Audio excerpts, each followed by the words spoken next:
那你为什么不去见他？你知道吗？我以为你肯定那么好的一哥。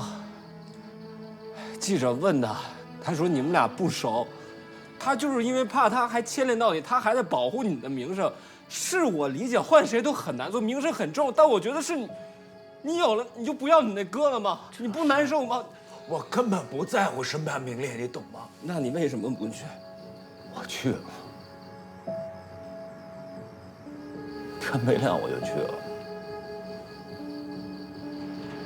我不敢下车，